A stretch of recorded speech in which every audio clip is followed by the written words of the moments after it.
Has been set up with one cube of each color on every region, except for a few regions that are more populated, such as Rome and Venice and Thessalonica.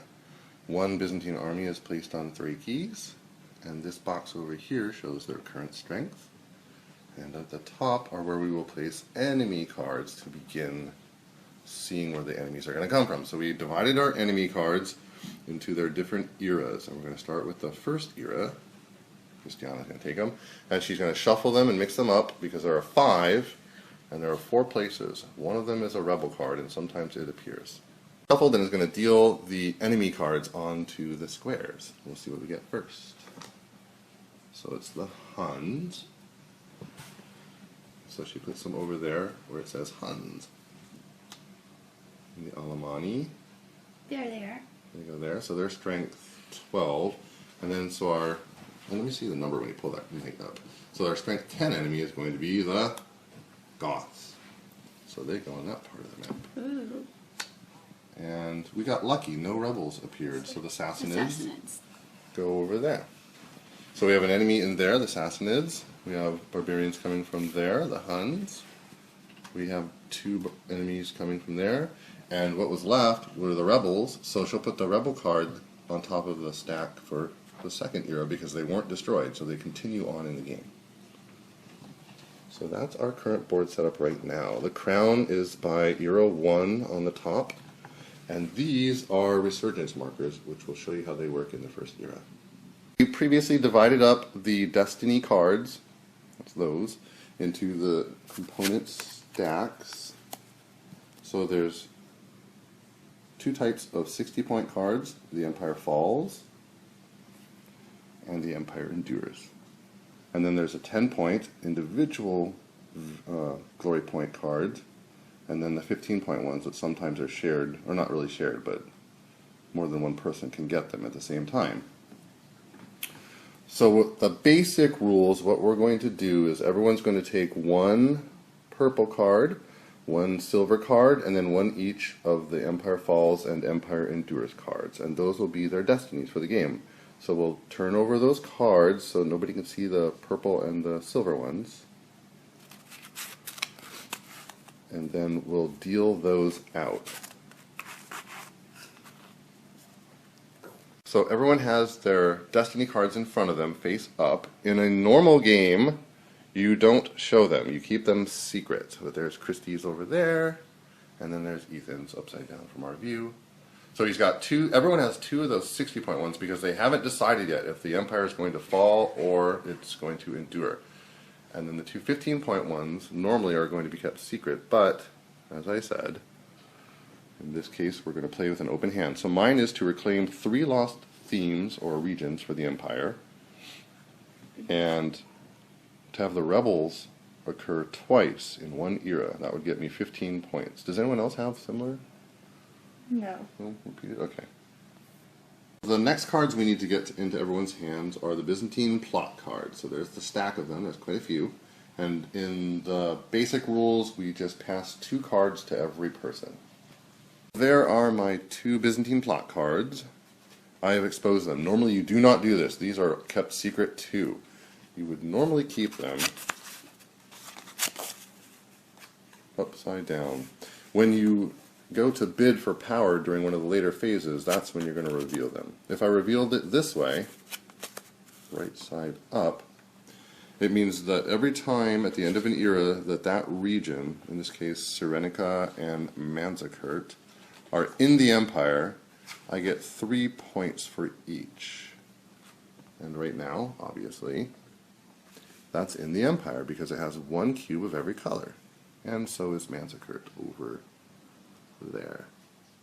Lucky and got Constantine. He's the founder of the Eastern Empire, so she also gets all these cards, which are the various offices that she gets to hand out, maybe during the first coronation if she survives it and no one assassinates her. We will see. So since she has that dynasty, it means the person to her left, Ethan, Hi. will get to bid first, using his Byzantine plot cards to bid during the coronation phase. Is Constantine and stands to inherit the throne. Ethan gets to bid first for that with his Byzantine plot cards. I'm going to bid 1 card. 1 card because he wants to take control of the coronation phase. Christy I'm going to bid 2 cards. bids 2 cards because she's really wanting to take control of it. Since it's only one time around, I only have 2 cards. I can't outbid her, and neither can Christiana. So Christy takes control of the coronation phase. Ethan's lucky and gets to take back his card. You get to take back 1 card when you lose the bid. Christy exposes her cards. And she's chosen to place her cards upside down for her, which means Trebizond and Kipru she thinks are worth points when they are out of the empire. That's how she's arranged them. The offices, Christiana will give all the office cards to Christy to hand out. She gets to decide who is what. The Logothete office to Christiana, who has 3 purple cubes. When it comes time to placing cubes, Christiana can place gold, according to the Logothete, and white, according to her family card. But she only has purple. But that doesn't matter because when she goes to place them, she'll just exchange those purple ones in the bank with any color that she can place, and then she can place them onto the map. I was made Basileus, that's the emperor. For some reason, Christy wanted me to be the Basileus. Why is that? Because one of her destiny cards says, hold on, it's focusing, force another to take the crown. And she did that, so she gets 10 points. Yes. So we move her little chip to 10 points.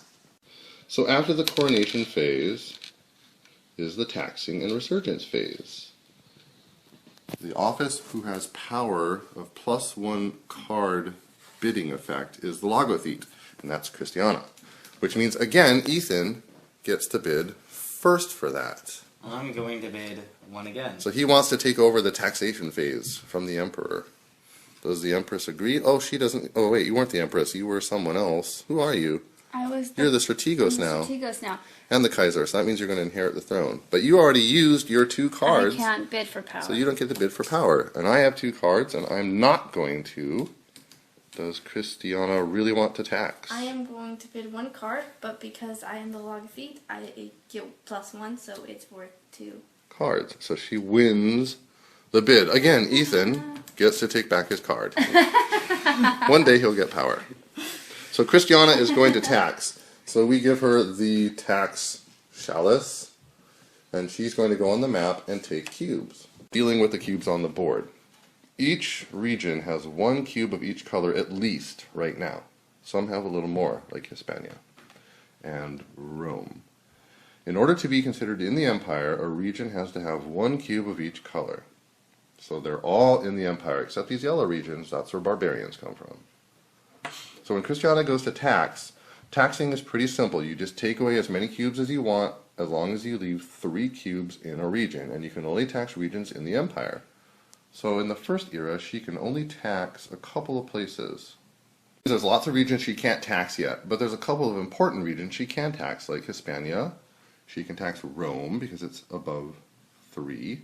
She can tax Thessalonica, and she can tax places like Egypt. And this is where the resurgences come into play. So let's see how Christiana taxes. So she takes 1 from Hispania, so now it has 3, 1 of each color, so it's still in the empire. Nope, she took a purple one there, so look, it's out of the empire now. So she's taking 1 resurgence marker and placing it there to remind herself when she's all done taxing there's going to be a resurgence there, and we'll show you how that works. She might do 1 more resurgence somewhere. So now Rome is down to 3, it's still in the empire, no resurgence. Venice is still in the empire. Still in the empire.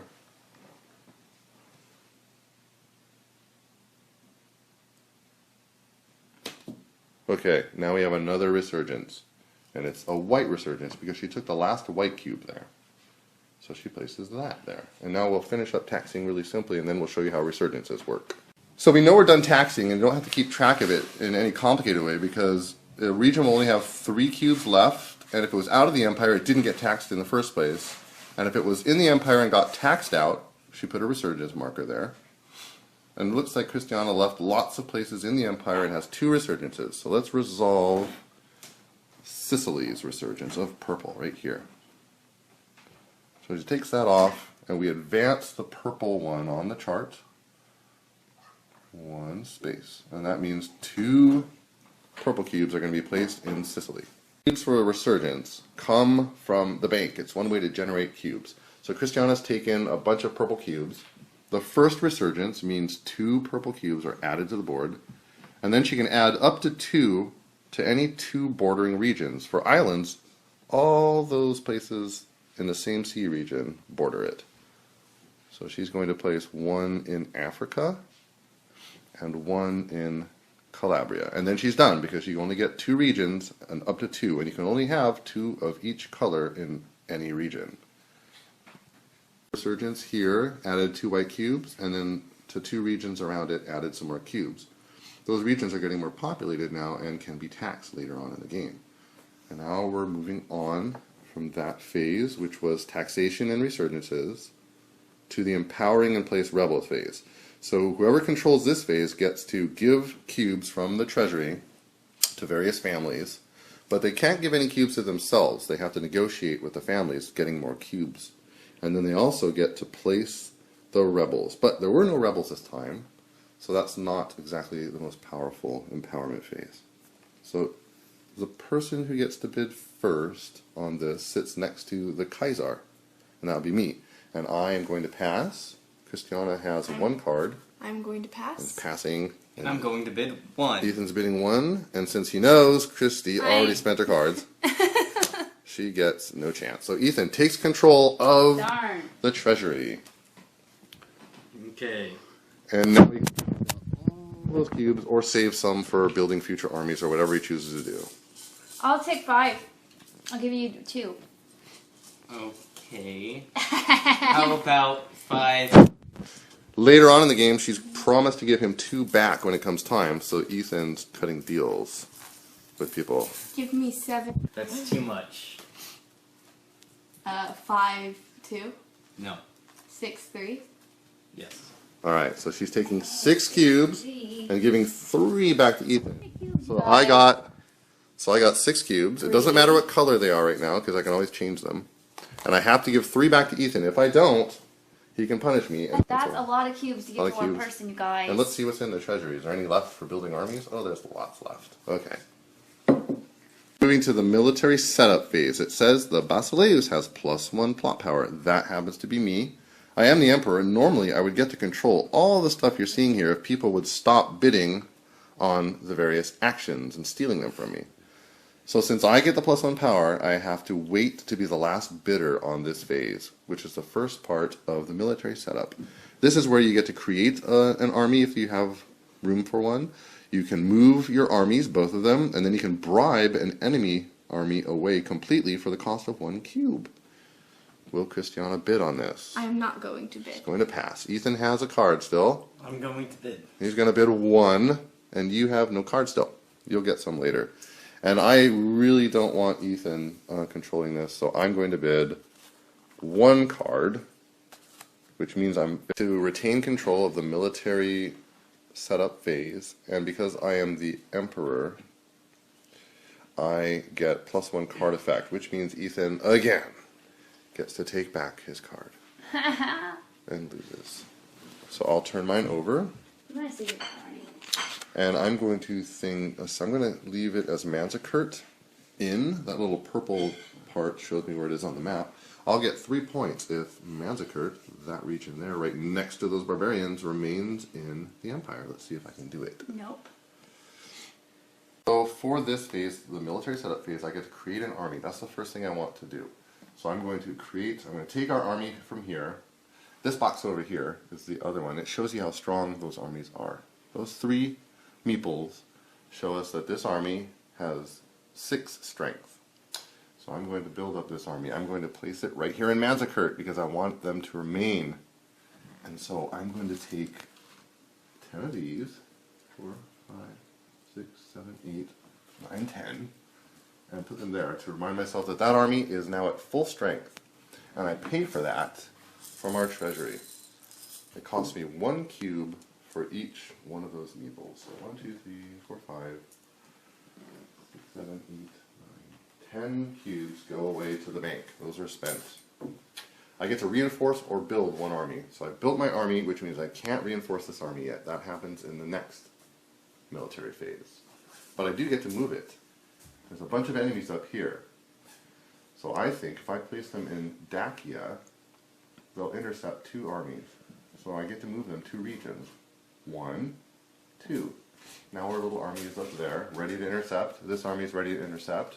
And for the cost of 1 more treasury cube, I'm going to bribe away one of these armies. Darn. I'm remembering that the Huns here are strength 14. So for the cost of 1 cube, I can bribe the Huns away. Let me just put them up there. This means that the Huns will still be in the game, and I'm going to put them right here on that stack of Second Era enemies, along with the Huns and the rebels who never appeared. So this is what our enemies will be comprised of when we get to that part. And that's the end of the phase. The setup phase is done, and we move to the dynasty round. This is where families get to place, or players get to place, their cubes on the map from their personal treasuries. And that's worth glory points for every time you can place a cube on a region that already is in the empire. So if you placed one on Sardus of any color, you would get a point. And you can have up to 6 cubes in any region, 2 of each color maximum. Ethan has 3 cubes because he handed out the cubes to people. He gave quite a few to Christy, he gave quite a few to me, and some to Christiana. But he cut deals with everybody. So let's see if everyone honors their deals. So you gave me how many? I gave you 6. And you wanted 3 back? Yes. Okay, so I'm just going to take 3 cubes. It doesn't matter what color, and give them to him. So I honored my deal. He now has 6 cubes. Will Christy honor her deal with him? What was your deal? 4, I believe. No. And I'll give No. and I give you back 2. I give you 2. I'm not give giving me you back 2. 4. He tried to trick her and failed. I wasn't. Christiana got how many cubes from him? I got 6. And how many were you supposed to give back? 3. I'm not going to give him any back. She's not giving any back. She is going to betray him. So he has the option of punishing her if he wants to, or he could not punish her. Are you going to punish? You are punished. She's punished. So in essence, he's taking the head family member there, Ah. castrating that person and blinding them. And that means that for the dynasty round, when we place cubes, Christiana does not get to participate, but she gets to keep her cubes for later in the game. If she can manage to hold on to them, she could get away with quite a lot here. So, I am Basileus. Christiana is the primary dynasty. That means she would normally get to place cubes on the map, but she is skipped for now, and it goes to Ethan, who has, how many cubes do you have? I have 1, 2, 3, 4, 5, 6, 7, 8. He has 8 cubes, so he got quite a bit by handing them out. But he's got yellow cubes, and he can only place, according to the patriarch, white, or his family, purple cubes. So he's going to exchange all those gold cubes with the bank for appropriate colors that he wants. So he's getting rid of his gold, getting a bunch of white and purple cubes. Be careful. Alright, so now he's got the right colors, and he's going to place his cubes on the map and claim points. 1 in Gallia. So that's a 1 point. And we'll just keep tracking our heads for now. 2 points. 4, 4. Can you place all of them? 6, 7. So he's got 7 points. So his little marker is going to move 7 points. Pretty good total. Now the strategies that go on placing cubes is sometimes you want to lead the enemy armies down certain paths because they prefer rich regions. Or, in the case of Christy, if she's expecting Trebizond and Kipru to be out of the Empire, if they were out of the Empire right now, Ethan could have simply placed some cubes onto those spots and made sure that Christy does not get those points at the end of the era. We'll see about that. Okay, so she's going to place cubes. Wait. He places cubes. Ethan wants to do something. Okay. Normally these are secret cards, but he's going to decide which side of the Empire's fate he's going to be on. Secretly, I'm deciding that the Empire will fall. Okay, Haha. So that means in a normal game, he would hand off the Empire Endurers card, face down, and discard it. Secret. Because he's the first player to do that in the game, he also gets 6 more points. The second player gets 3, and those who wait too long don't get extra points, because likely they can predict which way the game's going to go, hopefully. So now, Christy gets to place her cubes, not being punished. Oh, I can place purple and yellow. So can I get a yellow for this white, please? Mm-hmm. Thank you. 1 point.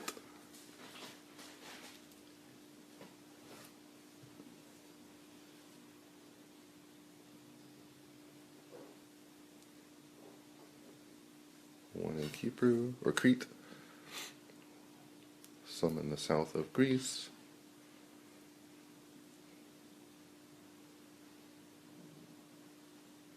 Alright, but you brought that back into the Empire. Or no, it was never out. Oh, so I don't want to do that. Okay, so it's going to Egypt. Okay, so you got 1, 2, 3, 4, 5, 6 points. I'm going to use them all, yeah. Yep, 6 points. So she's surging ahead. Then I would go. And I'm the Emperor. I have one special power. I can place cubes in Constantinople. Nobody else gets to do this, only the Emperor. So I'm going to place, and I can place purple cubes because of my family. I'm only going to place 4 purple cubes and keep these 2 for later. So I'm going to place 1 in Constantinople for a point, and then I'll place some purple cubes around the board, like in Rome, because I like Rome, Tuscany, and in Lombardy. So that's 4 points for me. I'm the Celestial Turtle, which breaks Christiana's heart. She likes the Celestial Turtle. Christiana has placed cubes on the board. At the end of the Dynasty phase, you get another BP card. This is how you gain more political power. Everyone gets 1 card because we're doing the basic rules. But the Emperor, because Constantinople is in the Empire, gets 2 cards. So I'm lucky, I get more power. Which means these guys probably want to cut me out from being the Emperor too many times. And Ethan gets a card. And that ends that phase. Moving on to the military finale. This is the last phase people can bid on before the wars are resolved. The Strategos gets +1 plot power on this. That is Christy, who now has a BP card again. So she can bid, but she's the last one to bid. So I have 3 cards, and I think this game goes on a little longer than 1 era, so I would hold on to these 3 cards for seizing power later. So I'll pass. I'm going to bid 1 card. Christiana's going to bid 1 card, and Ethan I'll pass. is going to pass. So he's holding on to his power for later in the game. Christy. So I'm going to bid my 1 + 1. Okay, And so now I have 2. So she's bidding her card, and because of the +1 effect being Strategos gives her, she has won the bid. So Christiana takes her card back. Christy reveals a card, and she revealed... Which one did you reveal? Cilicia? Okay, and Cilicia in the Empire. I need some points. So she's going to get some points at the end of the era. That's good for her. So she seizes control of this final military phase. This phase is one in which, just like the previous one, but you only get to create and move. You don't get to bribe any more enemies. So let's see what she does. So Christy has the treasury control now, so she can... Moving an army is generally free unless you're going to sail into the oceans. We'll get to that. But when you reinforce an army, it costs 1 treasury cube for each little meatball you want to reinforce, and now they're on a pyramid. So she's taking some cubes out of the treasury, and it looks like you're going to reinforce this army. Yes, I'm gonna pay 7. Wait, 7 because I can count, and get 7 army for this army over here. All right. So Ethan's going to give 7 meeples to you, and then those just go away. So these cubes that she paid just go away. Go, bank, put them away. Now you have 2 full Byzantine armies. Now what are you going to do? So I'm going to leave this army here. They're going to stay there to intercept the enemies. And I'm going to take this army here, and we don't want them over here anymore. We want this area. I want my places out. So I'm going to move him here. So one region into the ocean. Into the ocean. So when she moves into the ocean, it costs the fleet 1 treasury cube. So she's thrown that cube away. And then once you move into the ocean, you get 1 free ocean region move. And since it's the final phase of military movement, you can't be left in the ocean, so you can disembark in any region that is in the Empire for free. So she moved that army quite a distance away from Anatolia, and that means the Sassanids are going to ransack that area, which means that my prediction of Manzikert being in the Empire is probably not true, but we'll find out how it plays out. After the military finale, we resolve wars. So the rebels move first, but there are none, so we're going to go to the regular barbarians, and they're resolved in order of left to right. The Huns were already bribed away, so now we move to the Alemanni, and they are strength 12. So one of these figures will be our Alemanni. That one. And so look, it already borders a Byzantine army, so that means they will have combat. That army was the one Christy just reinforced. So it was strength 12, and our army is strength 20. Each one of those represents 2 strength. So we lose 6 little figures from there. And we have 4 left. That means the Alemanni are annihilated, and instead of adding them to the second era deck, they are discarded for the game. They will never come back. And that army figure is gone. The little horse guys. So the next people to move are the Goths, and they're a strength 10 army. They are already intercepted by that same army, but the army isn't strong enough anymore. They would need 5 meeples to overcome the Goths, and they only have 3. So those 3 little meeples go in the... There's 4. I'm sorry, I miscounted. 4. They go in there. And so that means there's 2 strength left for the Goths, and our Byzantine army is wiped out. It's really sad. So now, trickily enough, the Goths look around, and they want lots of wealth, and it looks like Dacia isn't the richest place, but Pannonia is. So they're 2 strength. Ha! You gave 4 points. Oh, did he try? So, for 2 strength left in that army, they wipe out Pannonia, settle the region, and Ethan, who had chosen Pannonia to be in the Empire, is heartbroken. He will not get 4 points at the end of the era, or ever in the game until Pannonia is back in the Empire. So that hurt. So they aren't wiped out. The Goths might return. They're happy. They're settlers. They're living in Pannonia. Then we resolve the last army, and that's the weakling Sassanids at strength 8. But they were freed to ransack. So they look around at those 3 bordering regions and decide that Mesopotamia is where it's at. And that means Manzikert is spared. Yay! So there's 4 cubes in there, and there's 4 strength left for them. So they look around for the next richest place, and it looks like Antioch. 4 more cubes are obliterated. Not bad. So they didn't quite get as far as Christy had wanted into Kipru to free up her points for Kipru. But they settle there. And this army, just like the previous army, was not annihilated, so it goes into Era 2's stack of enemies that can return. The Byzantine army has been destroyed. 1 remains. Whenever an army remains, the Emperor, that would be me, gets to decide to reinforce it by 2 meeples, or to take 2 meeples. Since that army is already at full strength, I really don't have an option. So I will just take those 2 white cubes and add them to my little stash that I have. My 2 cubes for having 1 army remain, the fact that there is a missing Byzantine army means that one of these wildcard rebel cards gets added to the next stack. The deal with rebels is that up to 2 can appear in every era, so after we shuffle that little stack there, if we place our armies again like we did at the beginning, and a rebel comes up, then you keep going until you've fulfilled all the squares, and up to 2 more rebels could appear. So this next era might have a significant number of rebels in it. Era 1, we're going to add up our regional points here. So Manzikert, I had said, would be in the Empire. I had placed an army there. Christy moved it, but nonetheless it remains in the Empire. It has 1 purple, 1 white, 1 gold cube. So that's worth 3 points for me. Is that the first time I get... Oh, I'm the turtle. So 1, 2, 3. Then Christiana gets to go, and she had asked for, what is it, Serenica to be in the Empire, and that's down here. Serenica, and lo and behold, it's in the Empire, so that's 3 points for her, and she's on the board. 3 points. Ethan had really wanted 1 little place to be in, and Pannonia got wiped out, which I think was accidental. wasn't totally planned, but it was That would've really, been great it looked if I pretty planned cool. it. That was a good plan, though. And then Christy, who was surging ahead in points, had said, let's see what we have here for you. There we go. Calicia in the Empire, and Kipru and Trebizond out. So, Trebizond is still in the Empire. Kipru is still in the Empire, and Calicia's in, so I is get in 2 the Empire. points. So you get 2 more points, and you were the square, I think? I was the one at the top with all the pretty writing on it. There you go. 2 more points. So at the end of the era, that's where we stand. Christy, you remember, has surged ahead because she got 10 points by appointing me the Emperor.